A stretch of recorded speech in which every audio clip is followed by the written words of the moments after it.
قل هذه سبيلي أدعو إلى الله على بصيرة أنا ومن اتبعني وسبحان الله وما أنا من المشركين.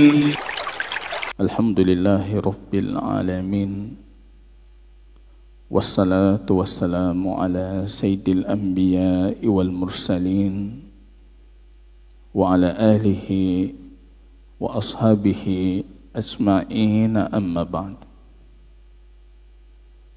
Ikhwatal iman, a'azzani Allah wa iyyakum jami'an. Puji dan syukur kita kehadirat Rabb kita Allah Jalla wa Ala yang kembali memberikan kita taufik, hidayah, inayah, istita'ah, kemampuan dan pertolongan dari Rabb kita Allah Jalla wa'ala, sehingga kita bisa menunaikan satu faridah Allah di subuh Ramadan yang penuh kemuliaan ini.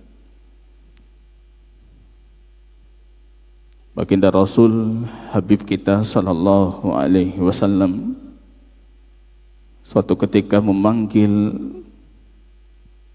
sahabat dan kekasih hatinya Mu'adz ibnu Jabal radhiyallahu ta'ala an.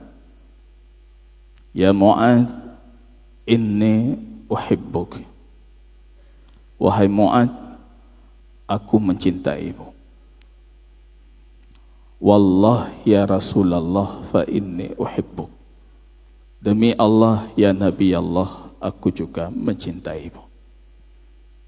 La tada'anna fi duburi kulli salatin an taqula Allahumma a'inni ala dzikrika wa syukrika wa husni ibadatik. Jangan pernah kamu tinggalkan di penghujung salatmu untuk berkata, ya Allah, bantulah aku, a'inni ala dzikrik, untuk berzikir menyebutmu, wa syukrik, dan bersyukur terhadap nikmatmu, wa husni ibadatik, mendapatkan kenikmatan dalam ibadah yang terbaik. Tanpa rahmat dan nikmat, i'anah, bantuan dari Rabb kita Allah, maka satu kebaikan itu tidak mungkin lahir jamaah kaum muslimin. Salawat dan salam kita doakan kepada Allah agar mencurahkannya ke Habib kita Baginda Rasulullah sallallahu alaihi wasallam.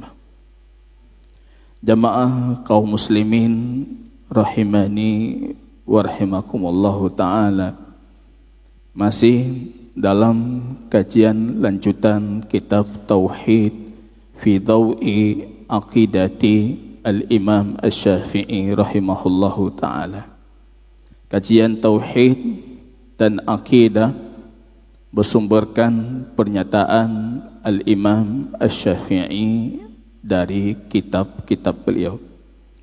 Kajian pembahasan yang terakhir kita bicarakan jamaah kaum muslimin, dan kita sudah menyelesaikan pembahasan tersebut dalam 3 pertemuan sebelumnya, yaitu tentang ayat-ayat Al-Quran dan hadis yang berbicara tentang ruqyah asy-syar'iyyah, yaitu zikir, doa atau bacaan-bacaan yang dimaksud oleh pembacanya untuk membentengi diri, menyembuhkan dari penyakit, baik itu penyakit fisik jasmani bisa disembuhkan dengan ru'yah, dan itu terbukti kaum muslimin melakukan itu, Baginda Rasul melakukan itu, dan kita terus melakukan itu.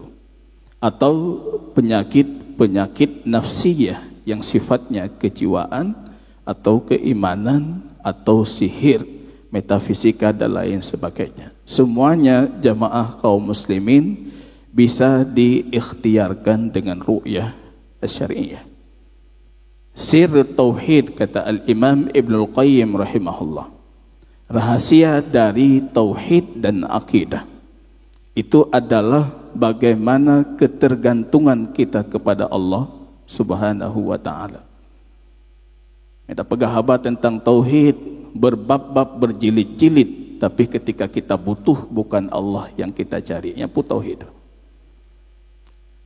Rahasia tauhid dan inti tauhid itu ketergantungan dan keterikatan kita kepada Rabb kita Allah. Dalam kondisi sehat Allah yang kita cari, dalam kondisi sakit apalagi. Maka ini jamaah kaum muslimin, zikir-zikir, doa-doa yang sudah kita ajarkan dalam 3 pertemuan sebelumnya, hendaknya itu yang menghiasi kehidupan kita saat ini. Dari semenjak tadi kita bangun dari tidur, kita lepaskan ikatan syaitan dari ubun-ubun kita, berzikir kita menyebut Allah. Lepas 1 ikatan, kata Nabi. Berwudu kita 2 ikatan lepas, salat kita 3 ikatan lepas. Ke tempat baru yang baru kita datangi, kita takut ada kejahatan yang menunggu kita dari tempat itu, baik dari kejahatan yang nampak atau tidak nampak. Ada kejahatan yang bisa kita tolak dengan kemampuan kita, tapi manusia sangat sadar banyak kejahatan dan keburukan di luar itu yang hanya bisa tertolak dengan Allah.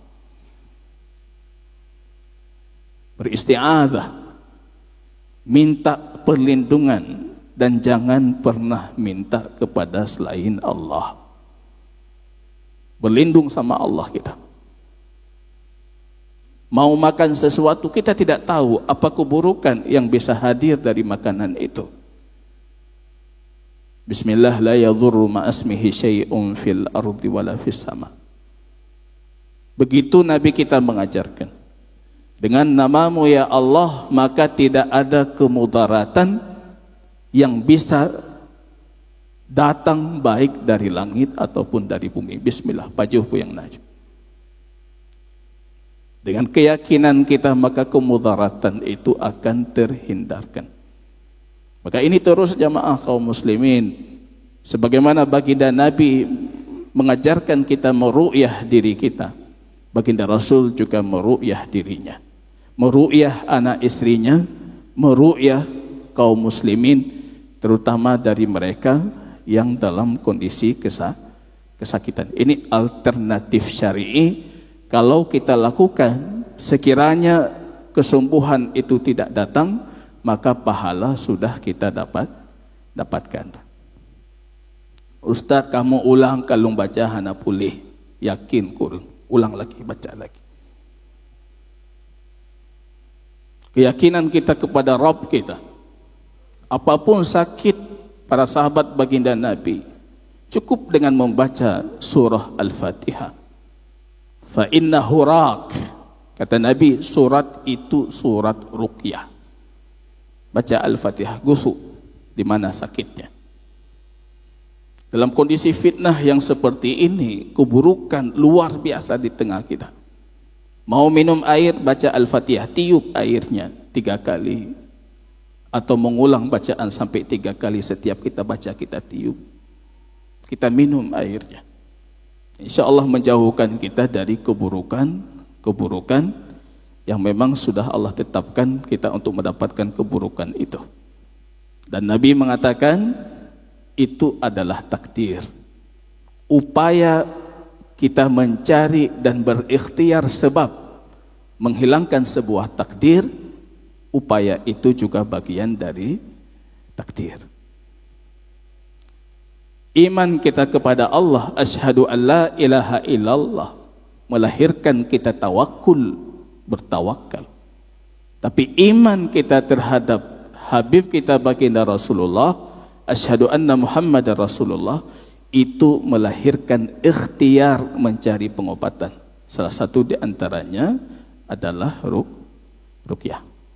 Jadi yang golong pulih, ulang lagi.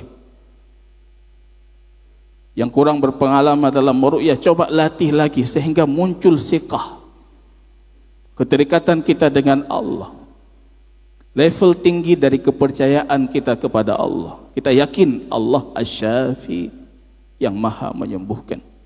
La syifa illa syifa'uk, tidak ada yang bisa mengobati selainmu ya Rabb.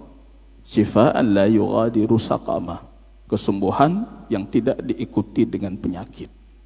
Itu doa baginda Nabi setiap mengunjungi orang yang sakit.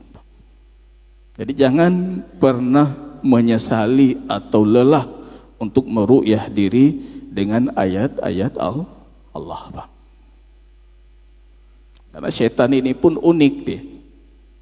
Pengalaman kawan-kawan yang sudah menjadi pakar ahli ruqyah, ketika awal mereka mencoba melatih ruqyah, ada sahabat saya nak urung sakit ngan kamu, gebaca ayat legoknya, ayat kursi gebaca, Allahu la ilaha illa huwal hayyul qayyum.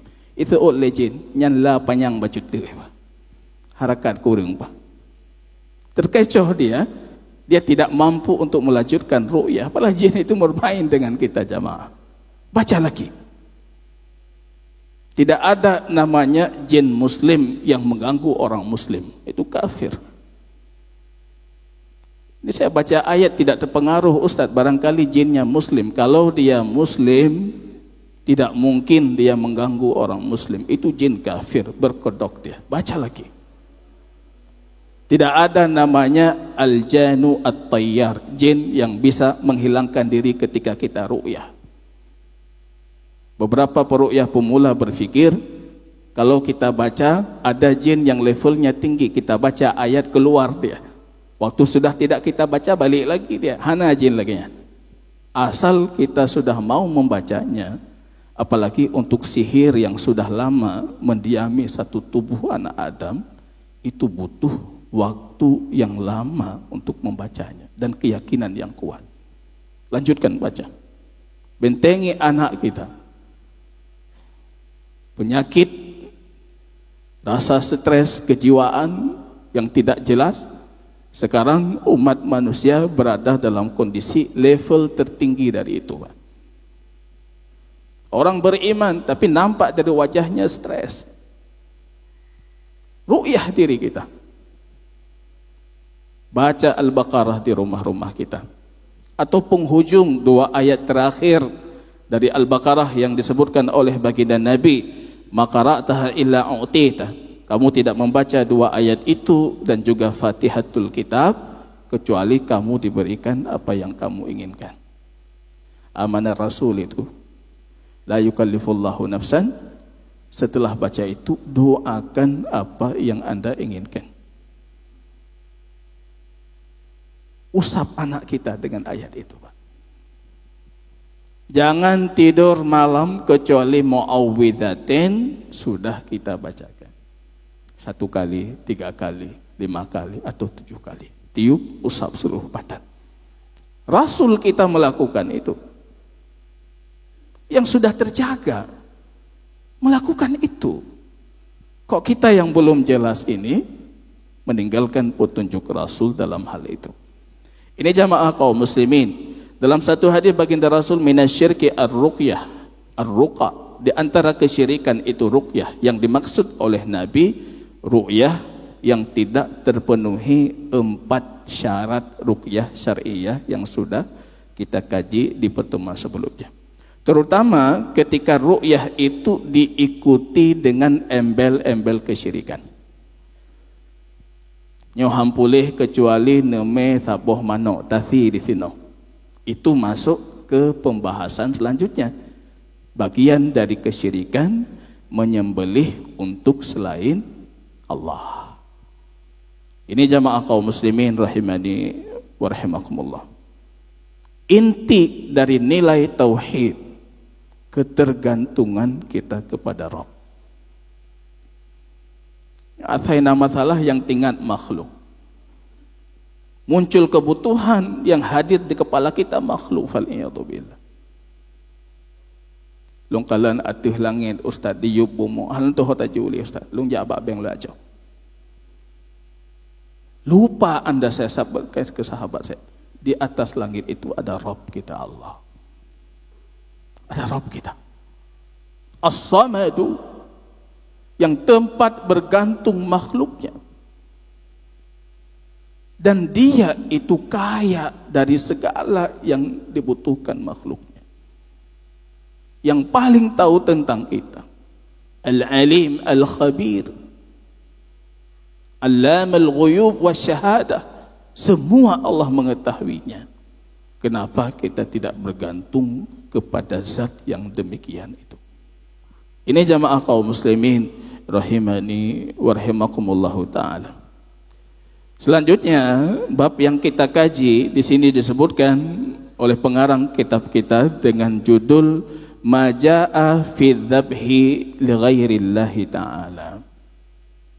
Hukum atau pembahasan apa-apa yang datang tentang menyembelih untuk selain Allah.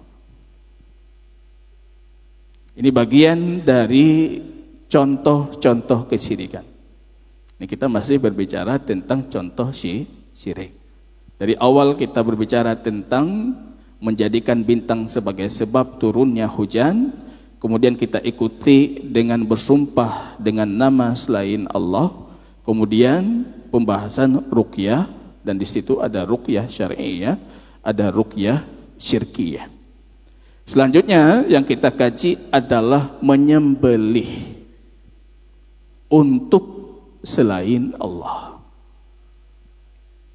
Di sini, dan ini tradisi para ulama kita, kalau hukumnya belum pasti, tidak ada ketegasan dalam bentuk hukum, mereka tidak menamakan judul bab dengan hukum, tapi judul bab dengan dalil. Kalau salat jelas wajib, maka sering kita dapati bab wujubis salah, kewajiban salat. Bab syirik menduakan Allah, langsung disebutkan hukumnya, itu syirik itu.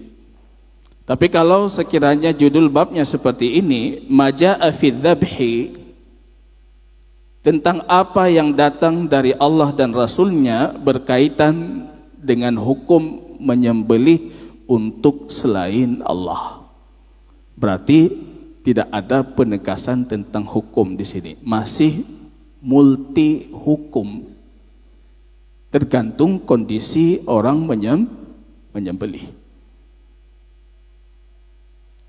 Ada yang menyembelih untuk Allah, menyebutkan nama Allah, Bismillah, Allahu Akbar. Untuk apa Anda sembelih itu? Baik kurbankah yang disyariatkan, bahkan wajib dalam mazhab Abu Hanifah, yang dipilih oleh Syekhul Islam Ibn Taimiyah, kewajiban kurban. Kurban wajib. La yaqrabanna musallana, kata Nabi, jangan dekati tempat salat kami yang mampu tidak berkurban, Pak. Nathaboh kampung, hanathaboh lemo, Pak, jamaah kaum muslimin. Padahal banyak orang mampu di dalamnya. Ada yang berfikir itu cuma kewajiban sekali seumur hidup, tiap tahun, Pak. Bukan sekali seumur hidup. Long kali tahun barotha. Hari ini Anda mampu, Anda berkurban lagi. Ya, itu tentunya kita melakukan untuk Allah. Ada sembelih yang sifatnya fidyah atau hadi ketika umrah ataupun haji. Orang melakukan untuk Allah. Ada sembelih yang kita lakukan ketika anak kita lahir di hari ketujuhnya, dan itu pun kita lakukan untuk Allah, akikah. Bahkan dalam pendapat beberapa para ulama, akikah anak itu wajib. Karena hadisnya, al-waladu murtahanun bi'aqiqatihi. Anak itu jiwanya tergadaikan dengan akikahnya. Artinya kalau akikah lunas, selesai gadainya. Tapi mayoritas para ulama menghukumi akikah sunnah. Tapi ada juga jamaah kaum muslimin fenomena di luar. Orang yang menyembelih bukan untuk Allah. Bisa jadi syirik. Kalau sekiranya yang disembelih itu tujuannya untuk mendekatkan dirinya seperti dia mendekatkan dirinya kepada Allah. Selain Allah itu mencakup semuanya.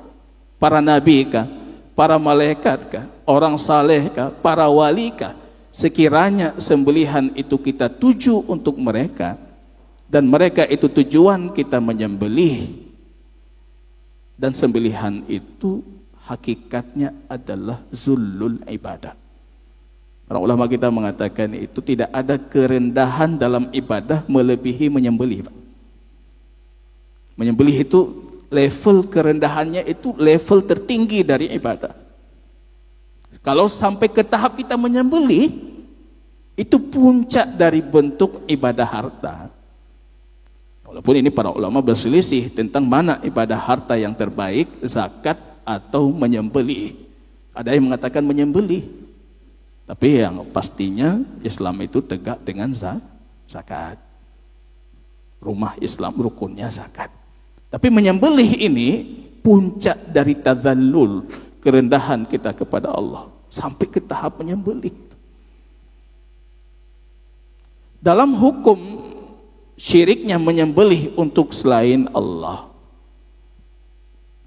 itu tidak dilihat apa yang disembelih, tapi yang dilihat perbuatan kita merendahkan diri menyembelih yang kita tuju itu selain Allah, Pak. Maka dalam Musnad Imam Ahmad, baginda Rasul mengatakan, dakhala rajulun fi dhubabi al-jannah. Ada satu orang laki-laki masuk surga itu gara-gara satu seekor lalat. Nah, orang tamang surga gara-gara lalat apa? Wa dakhala rajulun an-nara fi dhubab, fi ini artinya bisababiyah, karena sebab seekor lalat. Wa kaifa dzalika ya Rasulullah? Kok bisa terjadi seperti itu? Para sahabat bertanya. Nabi mengatakan, marra rajul, satu orang laki-laki dia melewati satu perkampungan, dan perkampungan itu masyarakatnya adalah penyembah berhala. Siapapun yang lewat di kampung itu, mereka menuntut untuk memberikan sesajen, memberikan pengorbanan, penyembelihan untuk berhala yang mereka sembah. Rupanya laki-laki pertama ketika dia datang, dia mengatakan, walaysa li syai', aku tidak punya sesuatu yang bisa aku korbankan. Masyarakat itu mengatakan, walaupun seekor lalat. Orang ini berpikir adalah melalat tabuh bikanjil. Levelnya tidak mungkin syirik lah, lalat. Akhirnya dia ambil lalat, disembelih, diletakkan di depan berhala aja. Mati dia, masuk neraka, kata Nabi. Laki-laki kedua ketika diminta seperti itu, dia mengatakan, aku tidak akan menyembelih kecuali untuk Allah. Dibunuh dia, masuk surga karena sebab lalat. Bukan itu yang bernilai besarnya, bukan apa yang Anda sembelih. Kalau unta, kalau lembu syirik, menyekambing ada masalah. Bukan itu, Pak. Sekecil apapun, walaupun tidak berharga, kalau Anda niatkan Anda sembelihnya untuk selain Allah, maka itu adalah syirik. Syirik itu kalau kita maksud dengan sembelihan itu adalah mendekatkan diri kita kepada yang kita tuju dari sembelihan itu. Kita merendahkan diri kita untuk itu. Siapapun itu, baik untuk nabi, untuk malaikat, untuk orang saleh, di kuburankah atau di tempat lainkah. Kalau itu maksudnya, maka itu syirik. Berbeda halnya kita sembelih mengucapkan nama Allah, tapi tujuan kita bukan takarrub. Ruk jame urumo, seperti kisahnya Ibrahim dalam Quran surat Ad-Dariyat. Dan itu ayat yang paling penting kita kaji, terutama mendekati hari-hari raya yang akan datang. Bagaimana cara menyambut tamu itu. Tanpa disadari oleh tamunya, Ibrahim alaihissalam sudah keluar menyembelih. ini menyembelih bentuknya bukan penta'ziman, tapi sebatas pemuliaan terhadap tamu, yaitu mubah-mubah saja, nggak ada masalah. Kita menyembelih untuk seseorang sebagai bentuk pemuliaan atas kedatangannya, ya tidak ada masalah. Tasi mano atau tasi kameng atau, ya tidak ada masalah itu. Tapi kalau kita tuju dengan sembelihan itu mendekatkan diri kita kepada zat yang kita tuju itu, bertakarrub kepadanya, meniatkan ibadah kepadanya, maka di situ adalah syirik besar yang mengeluarkan kita dari agamanya Allah.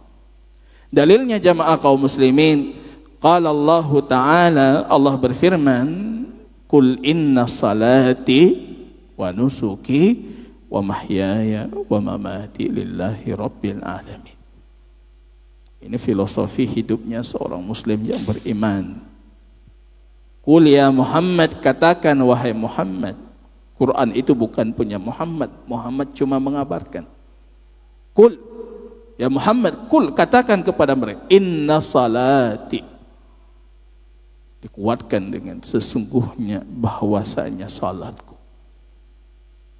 Kalau kata Imam Ibnu Asyur, ini ayatnya Makiyah, Al-An'am 162. Baginda Rasul salat di depan Ka'bah. Kafir Quraisy yang melihat salatnya baginda Nabi, salah satu dari mereka mengatakan, lihat ila hadzal rajul al-mura'i. Ini orang laki-laki yang riya dalam salatnya. Dia sengaja salat di depan Ka'bah supaya dia memperlihatkan kita dia sedang salat.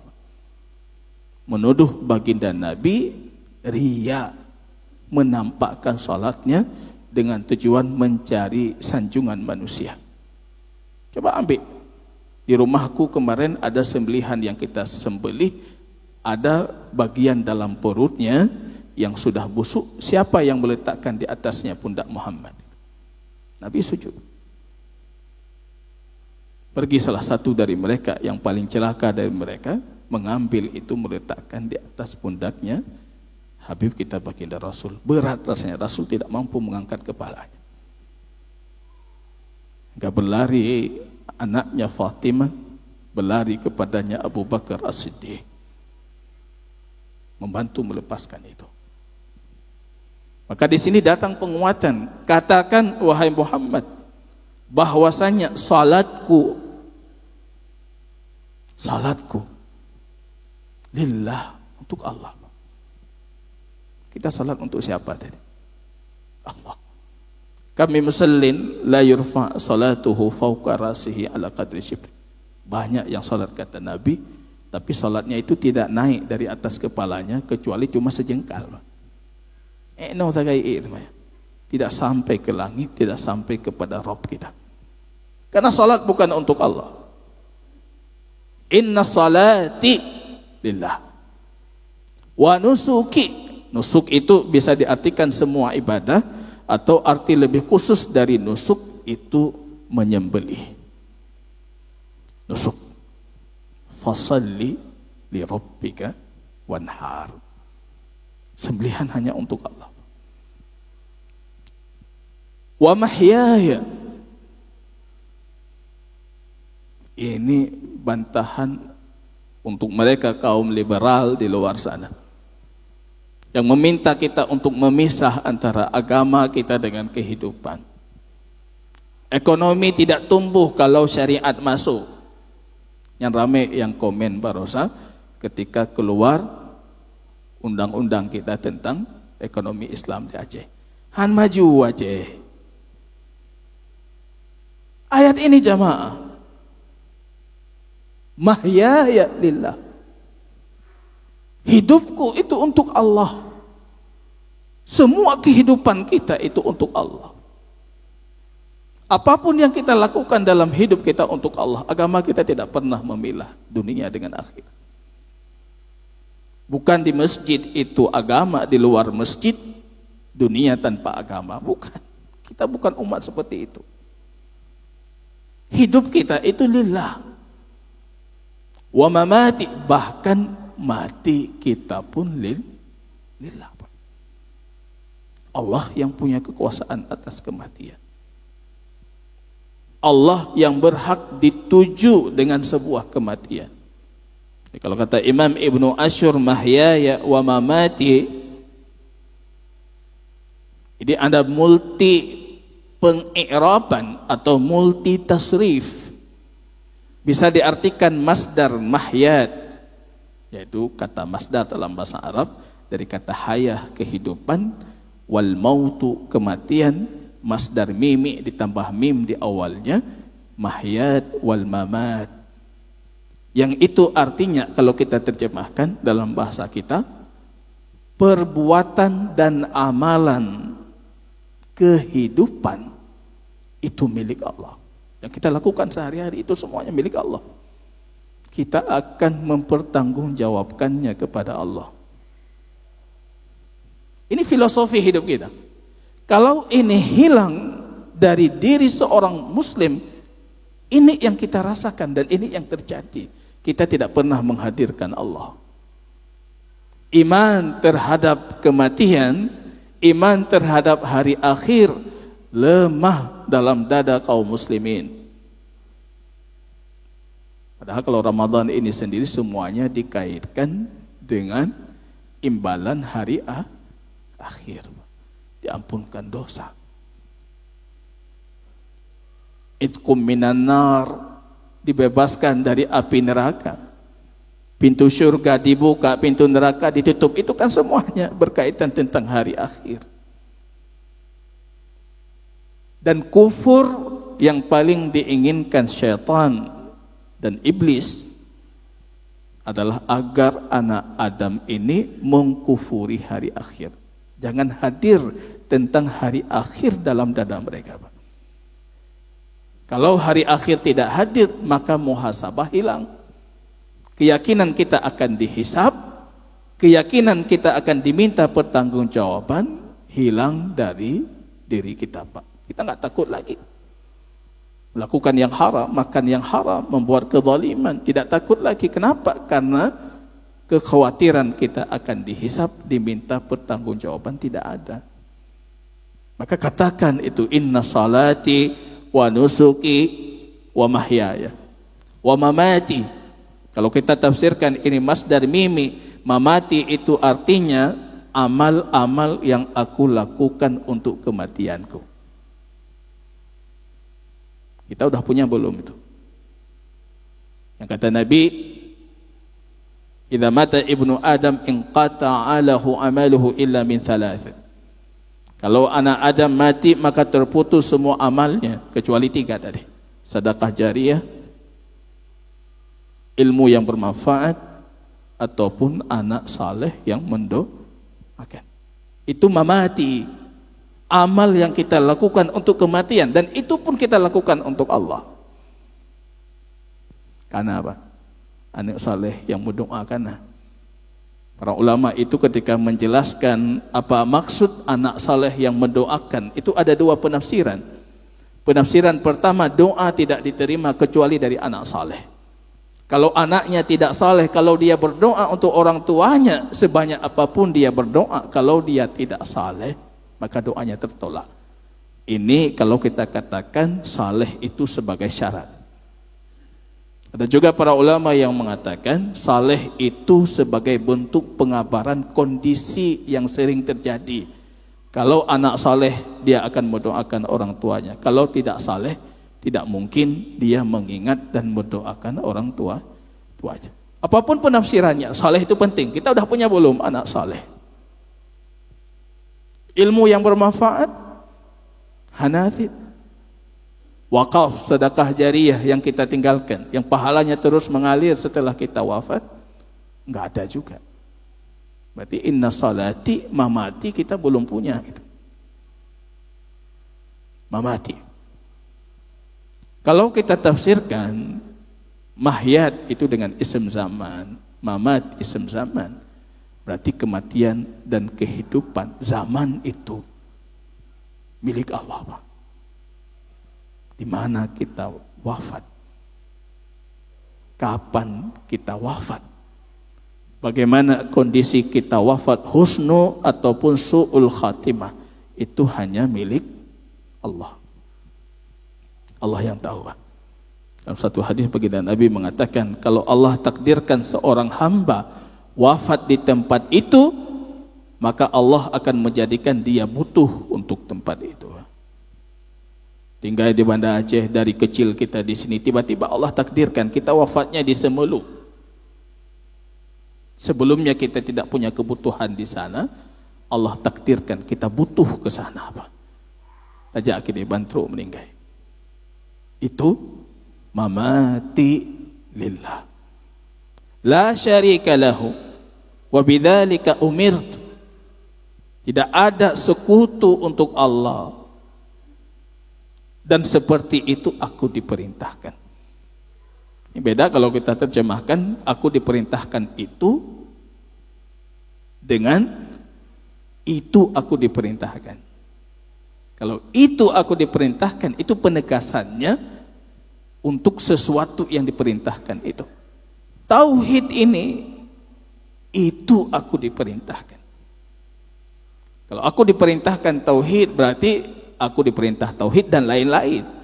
Tapi kalau disebutkan itu, yaitu tauhid itu aku diperintahkan, berarti yang diperintahkan kita itu cuma tauhid. Enggak ada yang lain, Pak. Hakikat dari semua perintah yang lain itu pun perintah tauhid. Mushaf kita dari awalnya sampai akhir surat itu isinya cuma dua. Memperkenalkan kita tentang Rabb kita Allah dan cara kita menyembah dan mentauhidkan Allah. Isi Quran cuma dua itu. Bagaimana kita menyembah Allah, itu mentauhidkan Allah, dan Allah itu seperti apa itu. Itu isi Al-Quran. Maka di sini Allah tegaskan, wa bidzalika umirtu wa ana awwalul muslimin, dan aku adalah orang muslim yang pertama. Jangan dipahami ini maksudnya secara zamani aku orang yang beriman pertama, tapi ini maksudnya tentang kesempurnaan. Aku orang yang berserah diri dan betul-betul berserah diri kepada Rabb. Itu maksud wa ana awwalul muslimin. Ayatnya seperti itu. Tapi kalau untuk tasyahud atau untuk doa istiftah, kita boleh membaca wa ana awwalul muslimin ataupun wa ana minal muslimin. Dua-duanya ada lafaz dalam sahih Muslim dari baginda Rasul sallallahu alaihi wasallam. Jadi kalau Anda membacanya wa ana minal muslimin, berarti jangan dimaksudkan itu ayat Allah. Doa yang bersumberkan Quran, karena sudah diubah ujungnya. Tapi kalau Anda membaca wa ana awwalul muslimin, Rasul mengajarkan dalam hadis Muslim seperti itu, dan Anda boleh bermaksud itu doa dari ayat Al-An'am 162. Ini jamaah kaum muslimin rahimani wa rahimakumullah, dan akan kita lanjutkan tema yang sama di pertemuan yang akan datang dengan izin Allah Subhanahu wa taala. Mudah-mudahan bermanfaat. Jazakumullahu khairan katsira. Subhanakallahumma bihamdika asyhadu an la ilaha illa anta astaghfiruka wa atubu ilaik. Assalamualaikum warahmatullahi wabarakatuh.